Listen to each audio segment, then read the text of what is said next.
Labas, Edita. Labas, Aiste. Ką veiki? Žiūrinėjau. Atėjai pažiūrėti, kaip tavo knyga gyvena, ne? Atspėjai. Ką darysi? O tu? Nu gerai.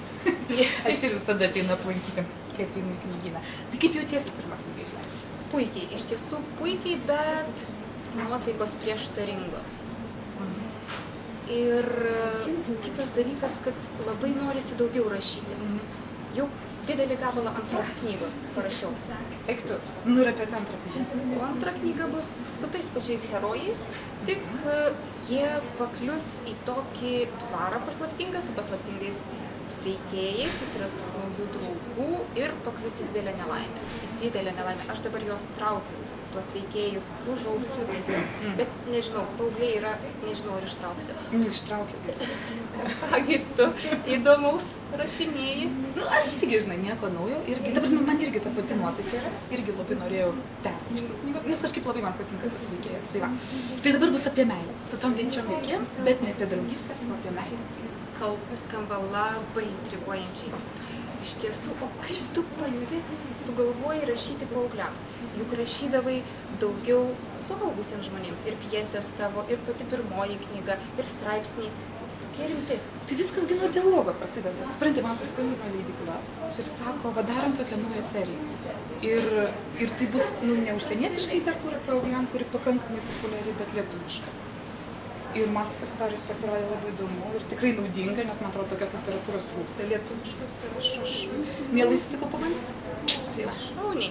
O iš tiesų, ką tu manai apie dialogą su skaitytojais ir su kritikais? Ar atsižvelgi į komentarus apie pirmąją knygą, kai rašai kitą romaną?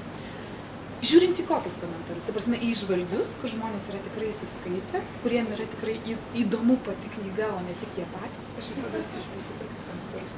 O tai nėra tik kritikų pastabos, ar?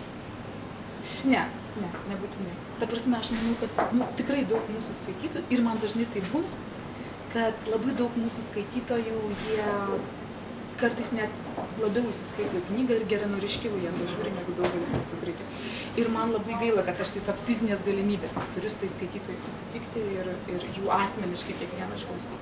Bet mes galim tokią galimybę susikurti. Pavyzdžiui, tai. Mes galim paskelbti mūsų knygų recenzijų konkursą. Tarkime, visi skaito, rašo recenzijas ir skelbia knygų klubo interneto svetainėje. Jo. Jo, gerai, tegu skelbia visą vasarą, o paskui po rugsėjo 1 mes paprašysim profesionalių kritikų, kad jie tas recenzijas perskaitytų ir atrinktų įdomiausias, išvalgiausias, nu jau vertas recenzijos status. Tai va. Ir paskui apdovanosime. Man atrodo, galės išsirinkti bet kurią knygą iš viso šito jaunimo literatūros skyriaus. Jo, knygų klubas dovanos. Taip, kad jau galite dabar pradėti rinktis, ateit, žiūrėti viską. Ir laukiam. Pustykitės klaviatūros. Žodžiu, su nerimu ir su virpuliu širdies. Taip. Rašykit, recenzuokit.